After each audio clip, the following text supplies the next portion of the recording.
Welcome back. Now for your 5-day weather forecast, we go outside to Emery Johnston. It looks like we're getting some milder temperatures this week, although we may see some flurries. Temperatures are finally reaching out of the minuses. It's currently -7 in Toronto. Let's take a look at our 5-day forecast. It's sunny with some clouds, which will carry on for most of the day, but later on tonight we can expect a low of 8 with some scattered flurries. The flurries may last throughout the night. It looks like Valentine's Day is heating things up. The weekend is expected to get a bit warmer with a high of -2 on Saturday and 2 on Sunday. We can also expect a few flurries and some mixed precipitation. The flurries will last through to Monday, where we will see a high of 1. Although we may see some more flurries, the rest of the work week will be fairly sunny with a high of 3 on Wednesday and Thursday. That's all for weather. I'm Emery Johnston. Back to the newsroom. Thanks, Emery. Turning now to more international and national news. The federal government has filed a complaint with the World Trade Organization over the European Union ban of Canadian seal products. The ban, which was imposed last year, eliminates the trade of those products. Prime Minister Stephen Harper denounced the ban, calling it flagrant discrimination against the Canadian seal industry. The uprising in Tunisia has caused over 1,000 refugees to seek asylum on a small Italian island. Now Italy is concerned about the flood of refugees and has appealed to the European Union for help. The story of the missing twin girls from Switzerland may be coming to a tragic end. Swiss police found a letter written by the father saying he killed his daughters and had plans to kill himself as well. His body was found shortly after he threw himself under a train. Alessia and Livia, both 6 years old, have been missing since January 30th. A British judge has called for a delay in the extradition hearing of WikiLeaks founder Julian Assange. He was supposed to deliver his verdict today, but instead stated that he needs more time to consider the case. The hearing is rescheduled for February the 24th. Parents' income is a bigger factor in the United States than in Canada when determining whether or not children will attend university. A University of Western Ontario study says there is a 20% gap in post-secondary attendance between high and low-income families in the U.S. That same gap is only 8% in Canada. The study says the U.S. provides more financial support to low-income families than Canada does.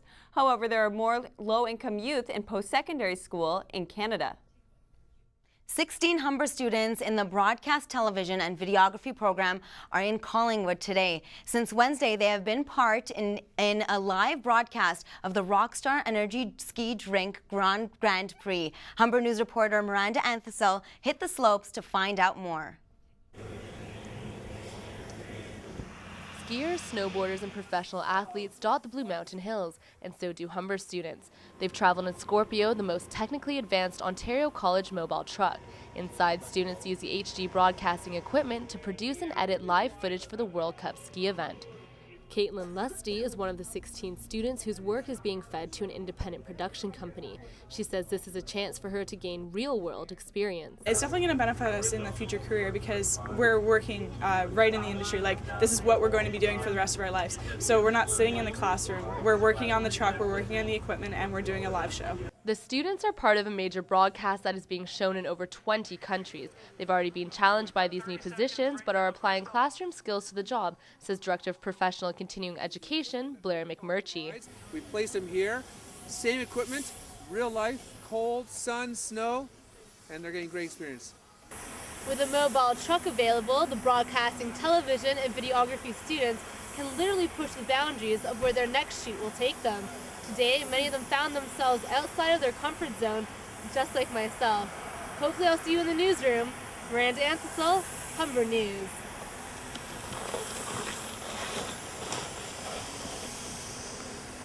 Thanks, Miranda. And now with your sports news, here's Rob Sykes.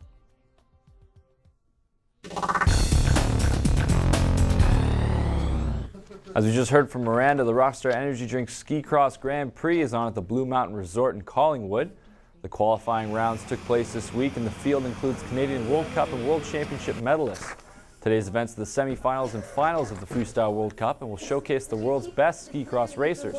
The event concludes with an awards ceremony later today. You can check out skicrossgrandprix.ca for final results. The Humber Hawks men's basketball team are still atop the OCAA West. First place Hawks picked up a big road win against Sheridan Thursday night in Brampton. 98-88 in an overtime thriller. The Hawks have 2 games remaining in the regular season. They host Mohawk and Redeemer next week. The Humber women's basketball team were also in action last night in Brampton, taking on the Sheridan Bruins. The Hawks were in tough against the undefeated Bruins, but despite playing a strong road game, they fell 70-67. The Hawks now sit in 3rd place in the OCAA West and will also host Mohawk and Redeemer next week in their 2 final games. Moving to pro sports, in the NHL, the Toronto Maple Leafs continue to earn points but fell in OT at the hands of Ilya Kovalchuk and the New Jersey Devils. Kovalchuk scored his 3rd overtime goal of the season, spoiling a great night by Toronto rookie netminder James Reimer, who made 37 saves in the 2-1 loss. Toronto is now 7 points back of the 8th place Carolina Hurricanes in the Eastern Conference and travel to Montreal to play the Habs on Saturday. And in the NBA, the Toronto Raptors continue their homestand tonight as they play host to the Portland Trailblazers. The Raptors have lost 2 straight and 15 of their last 16.